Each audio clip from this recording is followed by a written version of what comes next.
నమస్కారం ETV news కి స్వాగతం. ముందుగా ముఖ్యాంశాలు. ఏపీలో స్క్రీనింగ్ లేకుండానే బిల్లుల చెల్లింపులు. జీఐడీ కార్యదర్శిని కాదని చక్రం తిప్పుతున్న ఆర్థిక శాఖ ప్రిన్సిపల్ సెక్రటరీ. ఈసీ దృష్టి పెట్టాలంటున్న కాంట్రాక్టర్లు. వివేకాన్ని చంపిన వారితోనే జగన్ తిరుగుతున్నారన్న చంద్రబాబు. ముందు చెల్లెళ్ల ప్రశ్నలకు సమాధానం చెప్పి ఓటు అడగాలని సవాల్.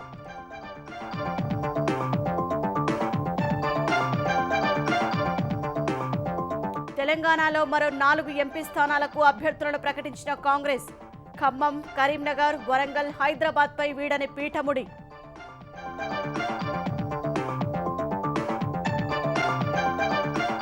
నేడు మహబూబ్ నగర్ స్థానిక సంస్థల ఎమ్మెల్సీ పోలింగ్.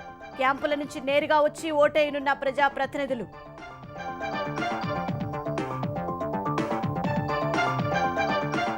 తృణమూల్ కాంగ్రెస్ దోచుకున్న సొమ్ము పేదలకే పంచుతామన్న మోదీ. బంగాల్ ప్రజలు మార్పు కోరుకుంటున్నారని వ్యాఖ్య.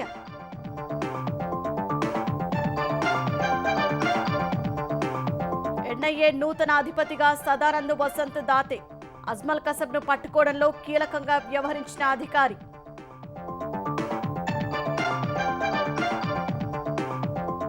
ప్రపంచవ్యాప్తంగా 19% ఆహారం వృధా అవుతోందన్న ఐరాస. 2030 కల్లా సగానికి తగ్గించాలని ప్రపంచ దేశాలకు పిలుపు.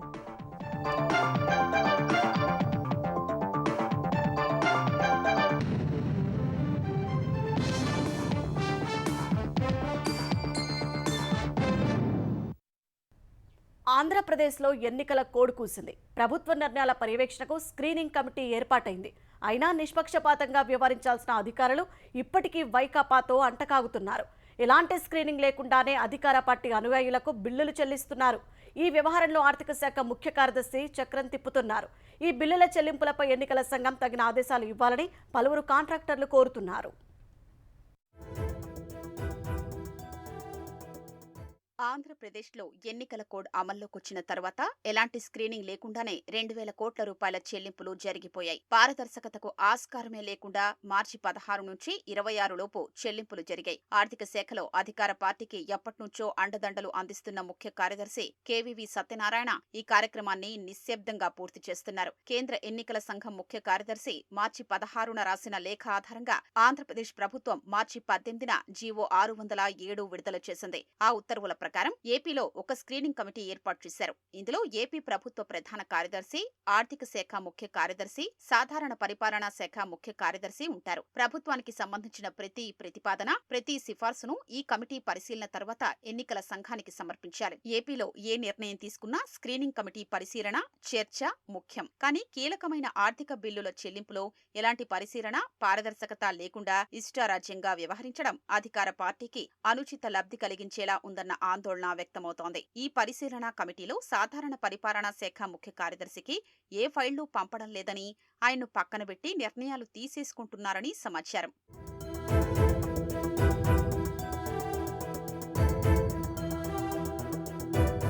2018-19లో తెలుగుదేశం ప్రభుత్వం సమగ్ర ఆర్థిక నిర్వహణ విధానం అమలు చేసింది. అప్పట్నుంచి ప్రభుత్వం ఏ బిల్లు చెల్లించాలన్నా ఫస్ట్ ఇన్ ఫస్ట్ అవుట్ విధానం అనుసరించింది. మొదట వచ్చిన బిల్లు మొదట చెల్లించాలి. ఆ తరువాత వరుస క్రమంలోనే బిల్లుల చెల్లింపులు జరగాలి. ఒక విధానం ప్రకారం బిల్లులు చెల్లిస్తుండటంతో కాంట్రాక్టర్లు, సరఫరాదారులు నేడో రేపో సొమ్ములు వస్తాయనే నమ్మకంతో పనులు చేసేవారు. జగన్ ప్రభుత్వం ఈ విధానానికి తిలోదకాలిచ్చింది. ఫస్ట్ ఇన్ ఫస్ట్ అవుట్ విధానం చెల్లింపుల్లో పారదర్శకత ఉండేది. బిల్లుల సమర్పణలో వాటిని ఆమోదించడంలో అవినీతిని నియంత్రించేందుకు అవకాశం ఉండేది.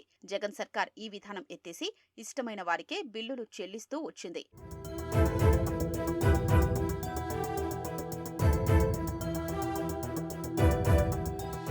ఎప్పుడో కోవిడ్ నాటి బిల్లులు కాంట్రాక్టర్లకు, సరఫరాదారులకు ఇంకా పెండింగ్ ఉన్నాయి. అధికార పార్టీతో అంటకాగుతున్న ఆర్థిక శాఖ కార్యదర్శి సత్యనారాయణ బిల్లుల చెల్లింపుల్లో కీలక పాత్ర పోషిస్తుండటంతో ఇప్పటికీ కావలసిన వారికే చెల్లింపులు సాగుతున్నాయి. ఆ నిధులు తిరిగి మళ్లీ ఎన్నికల్లో అధికార పార్టీకి అనువుగా ఖర్చు చేసేందుకు తోడ్పడతాయనే ఆందోళన వ్యక్తమవుతోంది. ఈ తరుణంలో బిల్లుల చెల్లింపులపై ఎన్నికల సంఘం తగిన ఆదేశాలివ్వాలని కాంట్రాక్టర్లు, సరఫరాదారులు కోరుతున్నారు. సీఎం జగన్ బటన్ నొక్కింది ఎంత, తిన్నది ఎంత అని తెలుగుదేశం అధినేత చంద్రబాబు ప్రశ్నించారు. మదనపల్లెలోని బెంగళూరు బస్టాండ్ కూడలిలో ప్రజాగలం సభలో పాల్గొన్న ఆయన జగన్ నెలకు 100 రూపాయలు ఇచ్చి 1000 లాక్కుంటున్నారని ఆరోపించారు. ప్రజలకు చేసిన ద్రోహానికి జగన్కు రిటర్న్ గిఫ్ట్ ఇవ్వాలని వ్యాఖ్యానించారు. ఏపీలో గంజాయిని వాణిజ్య పంటగా సాగు చేస్తున్నారని విమర్శించారు. తెలుగుదేశం పార్టీ అధికారంలోకి వచ్చాక మదనపల్లెను జిల్లా కేంద్రంగా ఎడ్యుకేషన్ హబ్గా చేస్తామని హామీ ఇచ్చారు. బాబాయిని గొడ్డలతో చంపిన వ్యక్తులతో జగన్ తిరుగుతున్నారని చంద్రబాబు దుయ్యబట్టారు. చెల్లెళ్ల ప్రశ్నలకు జవాబు చెప్పాకే జగన్ ఓటు అడగాలని సవాల్ విసిరారు. బాబాయిని గొడ్డలతో చంపేసిన వ్యక్తులు 5 ఏళ్లైతే మీ చెల్లెడగతా ఉంది, సమాధానం చెప్పు జగనన్నా అని. నీకు ఓటే ఇద్దని చెల్లె చెప్పింది. ధైర్యం ఉంటే సమాధానం చెప్పు. ప్రజలకు చెప్పిన తర్వాతనే ఓటుకురా. గంజాయి రాష్ట్రంలో వాణిజ్య పంటగా తయారైపోయింది. ఇది చాలదన్నట్టు డ్రగ్స్ కూడా ఇంపోర్ట్ చేసుకునే పరిస్థితికి వచ్చారు. నిన్ననే విశాఖపట్నంలో పెద్ద ఎత్తున 25,000 కేజీలంటే మొత్తం రాష్ట్రంలో ఉండే యువతనంతా నాశనం చేసే డ్రగ్స్ ఇవన్నీ. అలాంటి డ్రగ్స్ తీసుకొచ్చారు. ఇది రాష్ట్రానికి చాలా కీలక సమయం. మీ దశ దిశ మార్చబోతుంది ఎన్నిక. పోలింగ్ రోజున బూత్ పోయే మునుపు ఆలోచించుకోవాలి. ఎంత నష్టపోయారో ఒక్కసారి గుర్తు చేసుకోండి. దానిపైన ఓటేయండి అని మీకు అందరికి విజ్ఞప్తి చేస్తున్నా. తెలుగుదేశం అధినేత చంద్రబాబు నేడు ఉమ్మడి అనంతపురం జిల్లాలో పర్యటించనున్నారు. ఎన్నికల ప్రచారంలో భాగంగా ఉమ్మడి అనంతపురం జిల్లాలోని 3 అసెంబ్లీ నియోజకవర్గాల్లో ప్రజాగలం రోడ్ షోలు నిర్వహించనున్నారు. ఉదయం మదనపల్లె నుంచి హెలికాప్టర్లో రాప్తాడు మండలం ప్రసన్నాయపల్లికి చంద్రబాబు చేరుకోనున్నారు. అక్కడి నుంచి రాప్తాడు వరకు జరిగే ప్రజాగలం రోడ్ షోలో పాల్గొంటారు. అనంతరం సింగనమల నియోజకవర్గం బుక్కరాయ సముద్రంలో ప్రజాగలం రోడ్ షో నిర్వహించనున్నారు. అనంతరం హెలికాప్టర్లో శ్రీ సత్యసాయి జిల్లా కదిరికి వెళ్లనున్నారు. కదిరిలో జరిగే ముస్లిం మైనారిటీల ఇఫ్తార్ విందులో పాల్గొననున్న చంద్రబాబు అనంతరం తెలుగుదేశం నేతలతో సమావేశం నిర్వహించనున్నారు. తర్వాత రాత్రి 7:30 గంటలకు కదిరిలో ప్రజాగలం రోడ్ షో నిర్వహించనున్నారు. రోడ్ షో అనంతరం రాత్రికి కదిరిలోనే బస చేయనున్నారు. తెలంగాణలో మరో 4 లోక్సభ స్థానాలకు కాంగ్రెస్ అభ్యర్థులను ప్రకటించింది. ఆదిలాబాద్, నిజామాబాద్, మెదక్, భువనగిరి అభ్యర్థులను ఖరారు చేసింది. ఖమ్మం, వరంగల్, కరీంనగర్, హైదరాబాద్ స్థానాలపై ఏకాభిప్రాయం కుదరక పెండింగ్లో పెట్టింది. ఇప్పటి వరకు 3 విడతల్లో 13 స్థానాలకు కాంగ్రెస్ అభ్యర్థుల్ని ప్రకటించింది.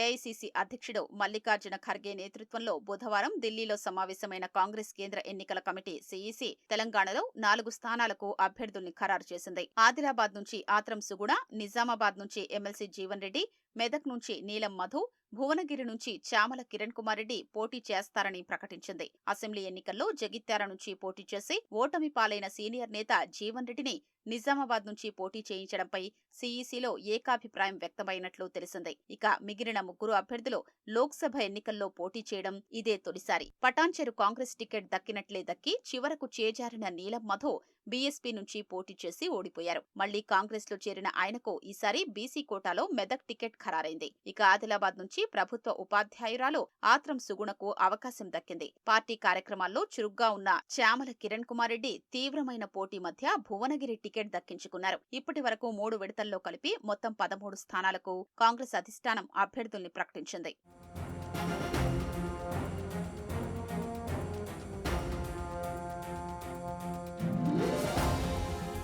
ఖమ్మం, వరంగల్, కరీంనగర్, హైదరాబాద్ స్థానాలపై పీటముడి పడినట్లు తెలుస్తోంది. ఖమ్మం స్థానం కోసం విపరీతంగా పోటీ ఉంది. అయితే ఇక్కడి నుంచి కాంగ్రెస్ జాతీయ ప్రధాన కార్యదర్శి ప్రియాంక గాంధీ పోటీ చేయాలని తెలంగాణ నేతలు ప్రతిపాదించినట్లు తెలిసింది. ఆమె ఇప్పటికే ఉత్తరప్రదేశ్ రాయబరేలీ నుంచి పోటీ చేస్తారని ప్రచారం జరుగుతున్న నేపథ్యంలో రెండో స్థానంగా ఖమ్మం నుంచి పోటీ చేయడానికి సుముఖంగా ఉన్నారా లేదా అన్న దానిపై ఈ సమావేశంలో స్పష్టత రాలేదు. ఆమె నిర్ణయం కోసం ఖమ్మం అభ్యర్థి ఎంపికను వాయిదా వేయాలని నిర్ణయించినట్లు తెలిసింది.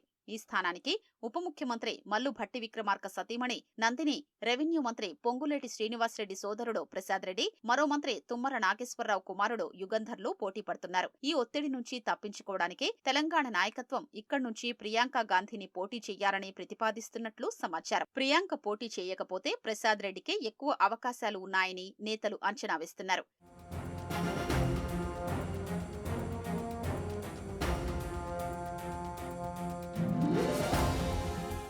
హైదరాబాద్ నుంచి మస్కతి అలీ, షెహనాజ్, ప్రముఖ టెన్నిస్ క్రీడాకారిణి సానియా మీర్జా పేర్లను పరిశీలించినట్లు సమాచారం. కరీంనగర్ టికెట్ కోసం కూడా తీవ్రమైన పోటీ ఉంది. మాజీ ఎమ్మెల్యే ప్రవీణ్ రెడ్డి, వెలిచాల రవీందర్రావు, తీన్మార్ మల్లన్న పోటీ పడుతున్నట్లు సమాచారం. వరంగల్ స్థానానికి దొమ్మాటి సాంబయ్య పేరును తెలంగాణ నాయకత్వం ప్రతిపాదించిన సిట్టింగ్ ఎంపీ పసునూరి దయాకర్ సహా పరంజ్యోతి, నిమిండ్ల శ్రీనివాస్ పేర్లను పరిశీలించినట్లు తెలిసింది. మరోసారి సర్వేలు నిర్వహించడం సహా అన్ని రకాలుగా అభిప్రాయ సేకరణ చేసి మిగిలిన 4 స్థానాలకు అభ్యర్థుల్ని ప్రకటిస్తారని సమాచారం.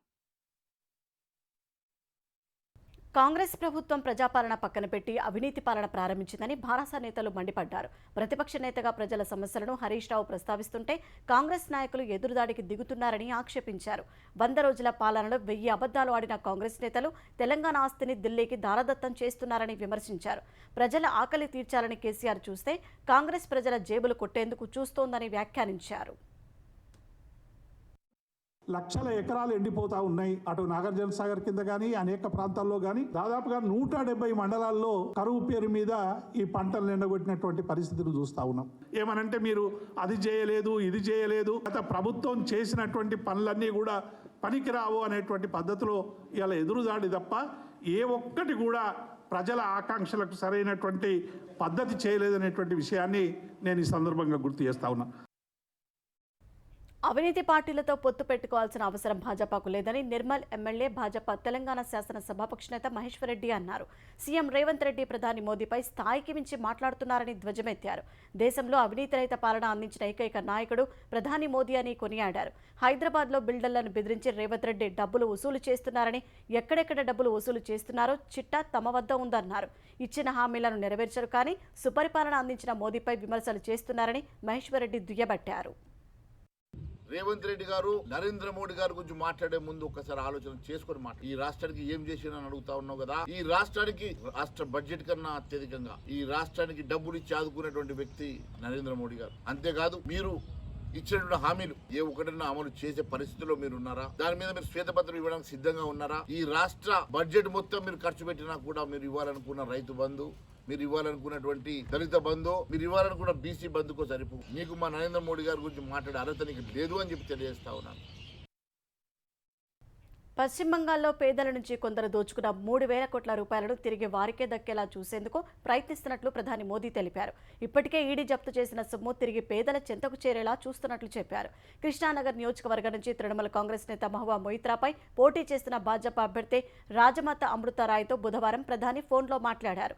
ఆ రాష్ట్రంలో ప్రభుత్వ ఉద్యోగాలు పొందేందుకు 3,000 కోట్ల రూపాయలను ప్రజలు లంచాలుగా చెల్లించాల్సి వచ్చిందనే అంశం వారి మధ్య చర్చకు వచ్చినట్లు పార్టీ వర్గాలు తెలిపాయి. తిరిగి అధికారంలోకి రాగానే ఆ సొమ్మును ప్రజలకు చేరవేసేందుకు చట్టపరమైన చర్యలు తీసుకుంటామని ప్రజలకు తన మాటగా చెప్పారని ప్రధాని కోరినట్లు చెప్పాయి. ఈ ఎన్నికల్లో బంగాల్ ప్రజలు మార్పును కోరుకుంటారని మోదీ ఆశాభావం వ్యక్తం చేశారు. అరెస్టైన ఢిల్లీ సీఎం కేజ్రీవాల్ కు కాంగ్రెస్ మద్దతు ఇవ్వడాన్ని ప్రధాని తప్పుపట్టారు. ఆపై గతంలో ఫిర్యాదు చేసిన వారే ఇప్పుడు ఆ పార్టీకి సాయం చేద్దామనుకుంటున్నారని పేరు ప్రస్తావించకుండా ఎద్దేవా చేశారు. ఎన్నికల కార్యాచరణ, క్షేత్రస్థాయిల ప్రచార వ్యూహాల రూపకల్పన తదితర అంశాలపై చర్చించేందుకు ఏప్రిల్ 4న లోక్సభ నియోజకవర్గాల స్థాయిలో, 8న శాసనసభ నియోజకవర్గాల స్థాయిలో ఉమ్మడి సమావేశాలను నిర్వహించాలని తెలుగుదేశం, జనసేన, భాజపా నిర్ణయించాయి. క్షేత్రస్థాయిలో 3 పార్టీల నాయకులు, కార్యకర్తల మధ్య విస్తృత సమన్వయం లక్ష్యంగా ఈ సమావేశాలు ఉండాలని నిర్ణయించారు. విజయవాడలో భాజపా ఏపీ అధ్యక్షులు పురంధేశ్వరి నివాసంలో భాజపా, తెలుగుదేశం, జనసేన ముఖ్య నేతల సమావేశం జరిగింది. 2 గంటల పాటు జరిగిన భేటీలో ఎన్నికల ప్రచారం, మేనిఫెస్టో రూపకల్పన, 3 పార్టీల అగ్రనేతలు కలిసి పాల్గొనాల్సిన సభలు తదితర అంశాలపై సమాలోచనలు జరిపారు. కోడ్ అమల్లోకి వచ్చాక కూడా ఏపీలో కొందరు అధికారులు వైకాపాకు కొమ్ము కాస్తూ ఏకపక్షంగా వ్యవహరిస్తున్నారని అచ్చెన్నాయుడు భాజపా నేతల దృష్టికి తెచ్చారు. అలాంటి అధికారులపై ఎన్నికల సంఘానికి ఫిర్యాదు చేసి చర్యలు తీసుకునేలా ఒత్తిడి చేయాల్సిన అవసరం ఉందన్నారు. ఈ ప్రభుత్వం చేసినటువంటి అవినీతిని కానీ, ఈ రాష్ట్ర విచ్ఛిన్న చేసిన విధానాన్ని ప్రతి ఒక్కరికి చెప్పాలనే ఉద్దేశంతోనే 3 పార్టీలు సమన్వయం చేసుకోవాలని ఈరోజు సమావేశంలో నిర్ణయించాం. ఏప్రిల్ 4వ తారీఖున 25 పార్లమెంటుల్లో, ఏప్రిల్ 8వ తారీఖున 175 అసెంబ్లీ నియోజకవర్గాల్లో 3 పార్టీలు ముఖ్య నాయకులు కూర్చొని ఆ అసెంబ్లీలో ఎన్నికల వ్యూహాన్ని తయారు చేసుకోవడానికి సమావేశాలు ఉమ్మడిగా పెట్టాలని చెప్పి నిర్ణయించాం. సైకిల్ స్పీడ్ పెంచాలని ఎవరైనా అడ్డొస్తే తొక్కుకుంటూ ముందుకెళ్లాలని తెలుగుదేశం అధినేత చంద్రబాబు సతీమణి నారా భువనేశ్వరి పార్టీ కార్యకర్తలకు పిలుపునిచ్చారు. నిజం గెలవాలి యాత్రలో భాగంగా కృష్ణా జిల్లా హనుమాన్ జంక్షన్లో భువనేశ్వరి పర్యటించారు. అభయాంజనేయ స్వామి ఆలయంలో ప్రత్యేక పూజలు నిర్వహించారు. ఏపీని వైకాపా నేతలు గంజాయి, డ్రగ్స్, ఇసుక మాఫియా, భూ కబ్జాలకు అడ్డగా మార్చారని విమర్శించారు. నిరుద్యోగ యువతకు ఉపాధి కల్పించకుండా వారిని గంజాయి మత్తుకు బానిసలుగా మారుస్తున్నారని మండిపడ్డారు. చంద్రబాబు, లోకేష్లకు ప్రతి ఒక్క కార్యకర్త అండగా నిలవాలని విజ్ఞప్తి చేశారు. చంద్రబాబు అరెస్టు సమయంలో మరణించిన ఎదురువాడ కిరణ్, ఎదురువాడ బసవరావు కుటుంబ సభ్యులను పరామర్శించిన భువనేశ్వరి వారిని ఓదార్చి అండగా ఉంటామని భరోసా ఇచ్చారు. వైకాపా నేతలు ఓటర్లకు పంచేందుకు సిద్ధం చేసుకున్న తాయిలాలు అధికారులు స్వాధీనం చేసుకున్నారు. ప్రకాశం జిల్లా ఒంగోలు మండలం గుత్తికొండవారిపాలెంలోని గిడ్డంగిలో పెద్ద ఎత్తున చీరలను ఈసీ అధికారులు స్వాధీనం చేసుకున్నారు. 18 బండల్స్లో ఉన్న 1800 చీరలు అధికారులు స్వాధీనం చేసుకున్నారు. చీరల పెట్టెల మీద ముఖ్యమంత్రి జగన్ మోహన్ రెడ్డి, ఒంగోలు ఎమ్మెల్యే బాలినేని శ్రీనివాసరెడ్డి ఫోటోలు ముద్రించి ఉన్నాయి. చీరలతో పాటు వైకాపా చిహ్నాలతో ముద్రించిన మరికొన్ని సంచులు అధికారులు స్వాధీనం చేసుకున్నారు. మొత్తం చీరల విలువ 20 లక్షలుగా ఉంటుందని జీఎస్టీ అధికారులు గుర్తించారు. గిడ్డంగిలోని చీరలను అధికారులు సీజ్ చేశారు. చీరలు ఎన్నికల్లో పంపిణీ చేసేందుకు భద్రపరిచినట్లు అధికారులు తెలిపారు. మహబూబ్ నగర్ స్థానిక సంస్థల నియోజకవర్గం ఎమ్మెల్సీ ఉప ఎన్నిక పోలింగ్ కోసం సర్వం సిద్ధమైంది. కసిరెడ్డి నారాయణరెడ్డి రాజీనామాతో ఖాళీ అయిన ఈ స్థానానికి నేడు పోలింగ్ జరగనుంది. ఎమ్మెల్సీ ఎన్నికల్లో మొత్తం 3 అభ్యర్థులు బరిలో ఉన్నారు. కాంగ్రెస్ అభ్యర్థి మన్నే జీవన్ రెడ్డి, బారాస అభ్యర్థి నవీన్ కుమార్ రెడ్డి, స్వతంత్ర అభ్యర్థి సుదర్శన్ గౌడ్ పోటీలో నిలిచారు. 2 ఎంపీలు, 14 మంది శాసనసభ్యులు, 3 ఎమ్మెల్సీలు, 888 మంది ఎంపీటీసీలు, 83 మంది జెడ్పీటీసీలు, 449 మంది కౌన్సిలర్లు కలిపి పూర్వ జిల్లాలో మొత్తం 1439 మంది ఓటర్లు ఉన్నారు. వీరంతా ఉమ్మడి జిల్లా వ్యాప్తంగా ఏర్పాటు చేసిన 10 పోలింగ్ కేంద్రాల్లో ఓటు హక్కు వినియోగించుకోనున్నారు. అత్యధికంగా మహబూబ్ నగర్లో 245 మంది ఓటర్లు, అత్యల్పంగా కొడంగల్లో 56 మంది ఓటర్లు ఉన్నారు. ఉదయం 8 గంటల నుంచి సాయంత్రం 4 గంటల వరకు పోలింగ్ జరగనుంది. ఈ ఎన్నికల్ని అధికార కాంగ్రెస్ పార్టీ భారాస ప్రతిష్టాత్మకంగా తీసుకున్నాయి. ఇప్పటికే ఆయా పార్టీలు తమకు అనుకూలమైన ప్రజా ప్రతినిధులతో ఇతర రాష్ట్రాల్లో క్యాంపులు నిర్వహించాయి. వీరంతా పోలింగ్ సమయానికి కేంద్రాలకు చేరుకునేలా ఏర్పాట్లు చేసుకున్నాయి. ఏప్రిల్ 2న ఓట్ల లెక్కింపు ప్రక్రియ జరగనుంది. ఖైరతాబాద్ ఎమ్మెల్యే దానం నాగేంద్రపై అనర్హత వేటు వేయాలని తెలంగాణ హైకోర్టులో పిటిషన్ దాఖలైంది. అనర్హతపై వీలైనంత త్వరగా నిర్ణయం తీసుకునేలా స్పీకర్ను ఆదేశించాలని కోరుతూ మాజీ కార్పొరేటర్ రాజు యాదవ్ హైకోర్టులో పిటిషన్ వేశారు. భారస తరపున గెలిచి కాంగ్రెస్లో చేరడం ప్రజా ప్రాతినిధ్య చట్టానికి విరుద్ధమన్న రాజు యాదవ్ ఎంపీ అభ్యర్థిగా దానం నాగేందర్ పిటిషన్ వేస్తే తిరస్కరించాలని కోరారు. స్పీకర్, ఎన్నికల కమిషన్ దానం నాగేందర్ను ప్రతివాదులుగా పేర్కొంటూ పిటిషన్ దాఖలు చేశారు. ఫిబ్రవరి నెలాఖరు వరకు రాష్ట్ర ఖజానాకు 1,50,000 కోట్లకు పైగా ఆదాయం సమకూరినట్లు తెలంగాణ ప్రభుత్వం తెలిపింది.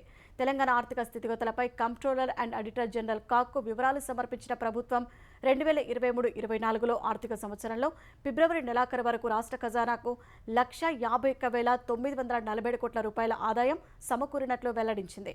బడ్జెట్లో అంచనా వేసిన 2,15,000 కోట్లలో ఇది 70% పైగా ఉన్నట్లు తెలిపింది. పన్నుల రూపంలో 1,24,000 కోట్లు, పన్నేతర ఆదాయం ద్వారా 20,000 కోట్లకు పైగా ఆదాయం వచ్చినట్లు పేర్కొంది. ప్రస్తుత ఆర్థిక సంవత్సరంలో తెలంగాణకు కేంద్రం నుంచి 7,000 కోట్లలోపు మాత్రమే గ్రాంట్ల రూపంలో సమకూరినట్లు వెల్లడించింది. ఆర్థిక సంవత్సరం 11 నెలలు ముగిసే నాటికి ఆదాయం బడ్జెట్ అంచనాల్లో 70%, వ్యయం 75% అధిగమించాయని వివరించింది. సంగారెడ్డి జిల్లా అందోల్ మండలం మన్సాన్పల్లిలో విషాదం చోటు చేసుకుంది. పెళ్లి కుమార్తెను తీసుకుని వెళ్లడానికి వస్తున్న ట్రాక్టర్ బోల్తా కొట్టింది. ఈ ప్రమాదంలో 3 మృతి చెందగా 25 మందికి గాయాలయ్యాయి. మరొకరి పరిస్థితి విషమంగా ఉంది. మెదక్ జిల్లా బాచారంకు చెందిన రమేష్, ఆందోల్కు చెందిన మమతతో పెళ్లి నిశ్చయమైంది. ఈ రోజు వివాహమున్న నేపథ్యంలో నిన్న సాయంత్రం పెళ్లి కుమార్తెను తీసుకురావడానికి వెళ్లి పెళ్లి కుమారుడి బంధువులు ఓ ట్రాక్టర్లో బయలుదేరారు. మార్గ మధ్యలో మన్సాన్పల్లి మలుపు వద్దకు రాగానే ట్రాక్టర్ అదుపు తప్పి బోల్తా కొట్టింది. ప్రమాదంలో 2 అక్కడికక్కడే మృతి చెందగా మరొకరు ఆసుపత్రిలో చికిత్స పొందుతూ మృతి చెందారు. 20 మంది మహిళలకు గాయాలు కాగా మరో 2 పరిస్థితి విషమంగా ఉంది. క్షతగాత్రులను 108 వాహనాల్లో ఆసుపత్రికి తరలించారు. మెరుగైన వైద్యం కోసం సంగారెడ్డి ఆసుపత్రికి తరలించారు. హైదరాబాద్ రాజేంద్రనగర్ పరిధిలోని కాటేదాల్లో భారీ అగ్ని ప్రమాదం సంభవించింది. రవి బిస్కెట్ కంపెనీలో పెద్ద ఎత్తున మంటలు ఎగిసిపడుతున్నాయి. భవనం 3వ అంతస్తు వరకు మంటలు చేరుకున్నాయి. 5 ఫైర్ ఇంజిన్లతో మంటలను ఆర్పేందుకు అగ్నిమాపక సిబ్బంది శ్రమిస్తున్నారు. ప్రమాదానికి గల కారణాలు ఇంకా తెలియరాలేదు.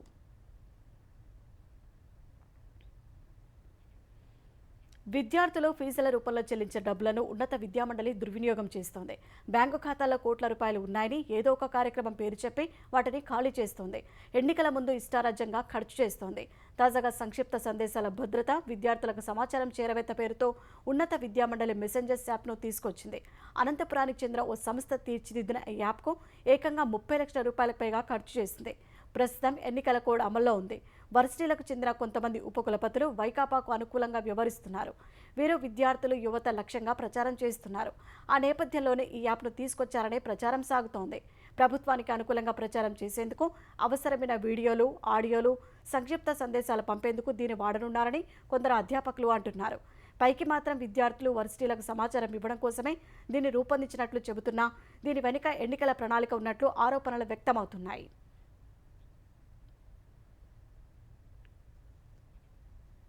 జాతీయ దర్యాప్తు సంస్థ ఎన్ఐఏ నూతన అధిపతిగా మహారాష్ట్ర ఉగ్రవాద వ్యతిరేక దళం అధిపతి సదానంద వసంత్ దాతే నియమితులయ్యారు. ప్రస్తుతం మహారాష్ట్ర ఏటీఎఫ్ చీఫ్గా ఉన్న వసంత్ దాతేను ఎన్ఐఏ డైరెక్టర్ జనరల్గా నియమిస్తూ కేంద్ర హోంశాఖ ఉత్తర్వులు జారీ చేసింది. ప్రస్తుత ఎన్ఐఏ అధిపతి దినకర్ గుప్తా ఈ నెల 31న పదవీ విరమణ చేయనున్నారు. ఆయన స్థానంలో రానున్న వసంత్ 2026 డిసెంబర్ 31 వరకు ఆ పదవిలో కొనసాగనున్నారు. 1990 బ్యాచ్ ఐపీఎస్ ఉత్తరప్రదేశ్ క్యాడర్కు చెందిన వసంత్ ముంబై ఉగ్రదాడి ప్రధాన నిందితులు అజ్మల్ కసబ్, అబూ ఇస్మాయిల్లను పట్టుకోవడంలో కీలకంగా వ్యవహరించారు. ఆ సమయంలో ముంబై అదనపు పోలీస్ కమిషనర్గా ఉన్న సదానంద్ ఛత్రపతి శివాజీ టెర్మినల్లో ఉగ్రవాదులు కాల్పులకు తెగబడుతున్నారనే సమాచారంతో అక్కడికి చేరుకొని ఎంతో సాహసోపేతంగా వ్యవహరించారు. ఉగ్రవాదులు కాల్పులు జరిపి గాయపరిచినా వెనక్కి తగ్గకుండా వారిని కట్టడి చేసి ఎంతో మంది పౌరుల ప్రాణాలు కాపాడటంలో కీలకంగా వ్యవహరించారు. అస్సాంలో ఓ రాజకీయ నేత కరెన్సీ నోట్లపై అర్ధనగ్నంగా నిద్రించడం తీవ్ర చర్చనీయాంశమైంది. యూపీపీఎల్ పార్టీలో పనిచేసిన బెంజామిన్ బసుమతారి అనే నాయకుడు 500 నోట్లపై పడుకోగా ఆ చిత్రం వైరల్గా మారింది. బెంజామిన్పై తీవ్రమైన అవినీతి ఆరోపణలు ఉన్నాయి. ప్రధానమంత్రి ఆవాస్ యోజన, గ్రామీణ ఉపాధి హామీ పథకాల అమలులో అక్రమాలకు పాల్పడ్డారంటూ ఆయనపై పలు కేసులున్నాయి.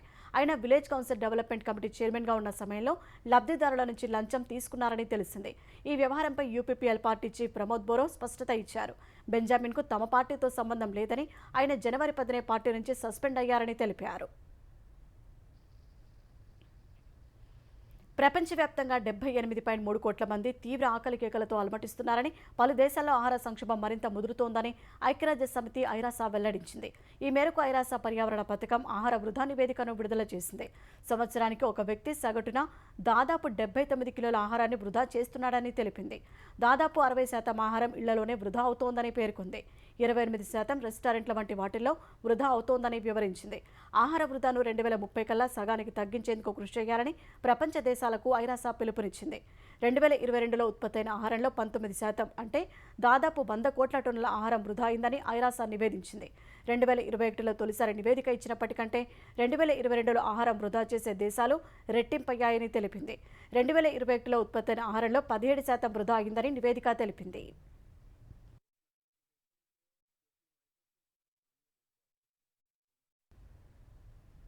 ఐపీఎల్ 17వ సీజన్లో సన్ రైజర్స్ హైదరాబాద్ జట్టు బోనీ కొట్టింది. ముంబై ఇండియన్స్తో జరిగిన హై స్కోరింగ్ మ్యాచ్లో 31 పరుగుల తేడాతో ఘన విజయం సాధించింది. టాస్ ఓడి తొలుత బ్యాటింగ్ చేసిన హైదరాబాద్ నిర్ణీత 20 ఓవర్లలో 3 వికెట్ల నష్టానికి 277 పరుగుల భారీ స్కోర్ చేసింది. ఐపీఎల్ చరిత్రలోనే అత్యధిక పరుగులు సాధించిన జట్టుగా హైదరాబాద్ చరిత్ర సృష్టించింది.